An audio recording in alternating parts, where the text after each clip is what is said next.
আল্লাহ ভালোবাসে। আল্লাহ তাআলা বলেন, ইন্নাল্লাহা ওয়া মালাইকাতাহু ইউসাল্লুনা আলান নবী ইয়া আইয়ুহাল্লাযীনা আমানু সাল্লু আলাইহি ওয়া সাল্লিমু তাসলিমা। ইন্নাল্লাহা ওয়া মালাইকাতাহু ইউসাল্লুনা আলান নবী। রব্বি কারীম বলেন, আমি এবং আমার ফেরেশতারা আমার পয়গম্বরের উপরে দুরূদ পড়ি, তোমরাও পড়ো। সুবহানাল্লাহ। পয়গম্বর বলেন, আমি আমার ফেরেশতারা পড়ি, তোমরাও কি পড়ো।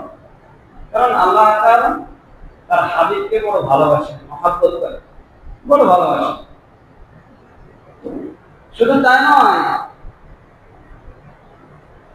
চন্দ্র সূর্য পন্থা আমার আল্লাহ পয়গম্বরকে ভালোবাসে। সুবহানাল্লাহ বলা যায় না? এটা আমলের জায়গা, এই সুযোগটা আছে নাকি কোন?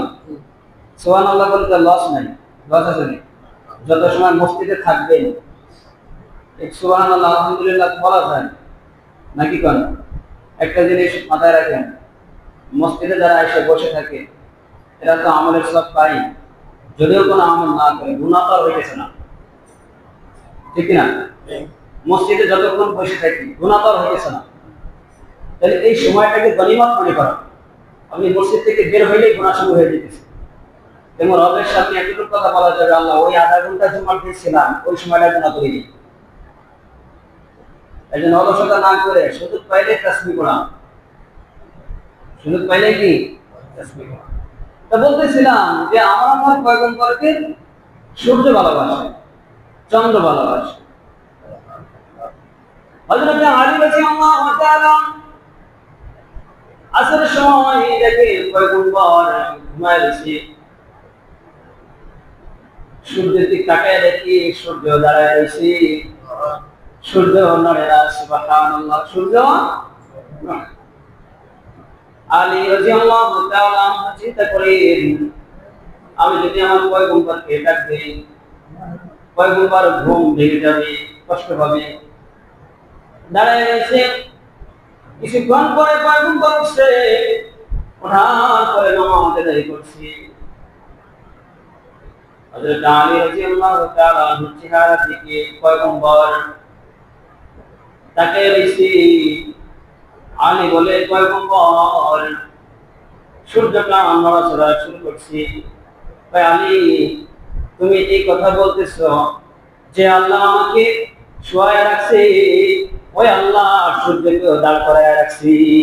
সুবহানাল্লাহ। তাহলে সূর্য আমার পয়গম্বরকে ভালোবাসে, চন্দ্র আমার আপনার পয়গম্বরকে ভালোবাসে। আমার আপনার পয়গম্বর শিশু অবস্থায় ঘুমায় রয়েছে, হাতের আঙ্গুলে ডানে নেয়, চন্দ্র ডান দিকে যায়, হাতের আঙ্গুলে বামে নেয়, চন্দ্র বাম দিকে যায়, খেলা করতেছে। তাহলে চন্দ্র আমার আপনার পয়গম্বরকে কেমন ভালোবাসেন? হাতের আঙ্গুলি দ্বারা ইশারা করছে, আয় চন্দ্র দ্বিখণ্ডিত হয়ে যাও, সকল কমার।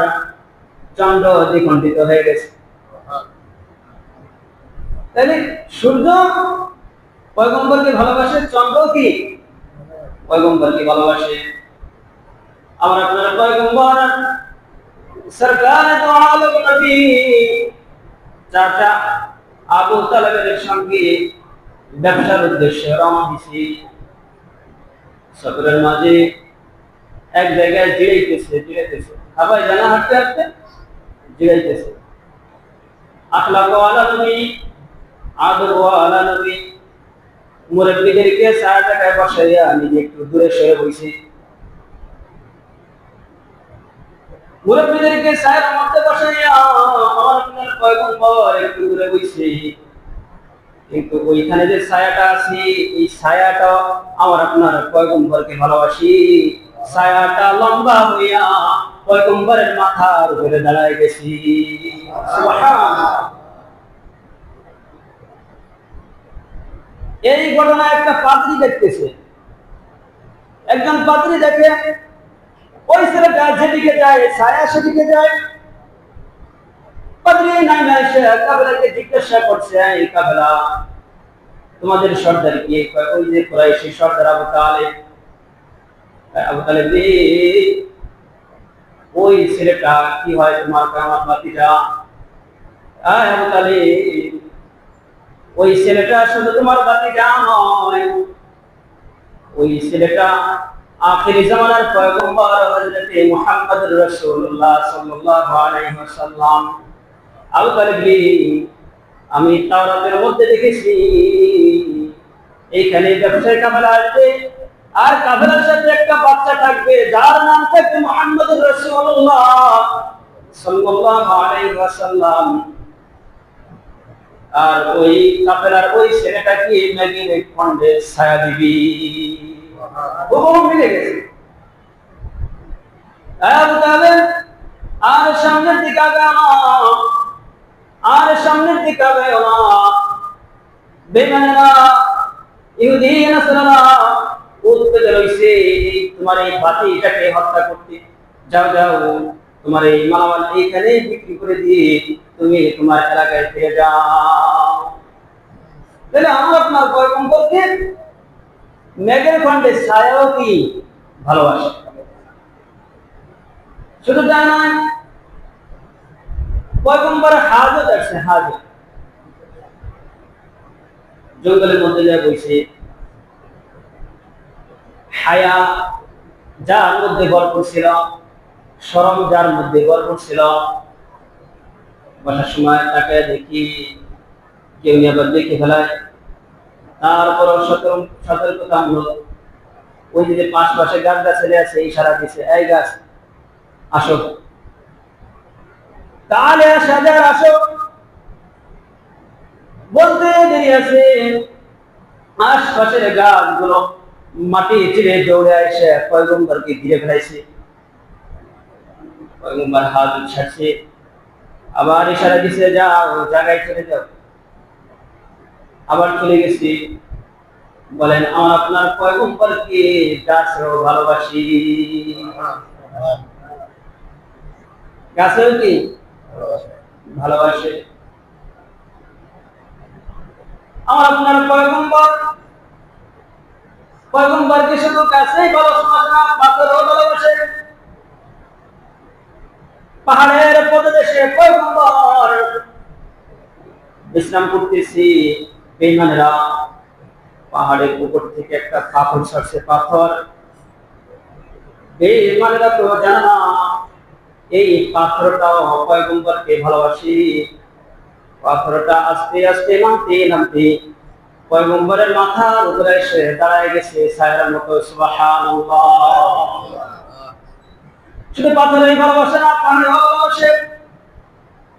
আমার আপনার পয়গম্বর আরো আমি সরকারে দু আলম নবী মদিনায় যাইতেছে, সফরের হালাতে আছে। ওই সময় জিবরাইল আমিন সামনে হাজির হয়ে গেল, পয়গম্বর সরকার আপনি পথ পরিবর্তন করুন। এর ভাই জিবরাইল, আপনার জন্য বাচ্চার মতো বহুত পাহাড় কান্না করতেছি। আমার আপনার পয়গম্বর সাথীদেরকে নিয়ে তার পথ পরিবর্তন করে ওহুদের পাইয়া যায়। আর সাথীদেরকে বলে, আমার সাথীরা, ওহুদ আমাকে ভালোবাসে, আমি ওহুদকে ভালোবাসি। ওহুদ পাহাড় পয়গম্বরকে ভালোবাসি। এখনো আরবি কাবার করি, মানে গাড়িওয়ালারা বলে ওহুদ ওহুদ, কেউ কি ওহুদে যাবেন কিনা? তাহলে শুধু পাথরও ভালোবাসে না, আমার আপনার পয়গম্বরকে ওহুদ পাহাড়ও ভালোবাসে, ঠিক কিনা? আমার আপনার পয়গম্বর খুতবা দিতেন গাছের সাথে হেলান দিয়ে। মেম্বারের ব্যবস্থা করা হয়েছে। খেজুর গাছ, মরা গাছ কান্না করতেছে।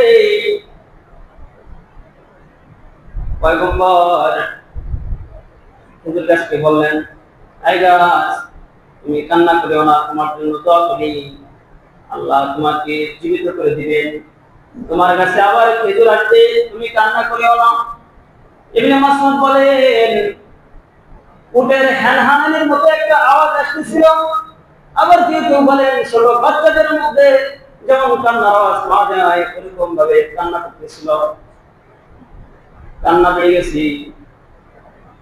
খেজুর গাছ যে পয়গম্বর কুরবানি দিন বাচ্চাদের মতো, বাচ্চাদেরকে যেভাবে বুকের মধ্যে জড়ায় ধরা হয়, ওই দিন আমার আপনার পয়গম্বর খেজুর গাছকে জড়াইয়া ধইরা দোয়া করলেন, তুই আর কান্দিস না, তুই আর কান্দিস না রে, আমি দোয়া করি আল্লাহ তাআলা আমার সাথে তোকে জান্নাতে দিবি।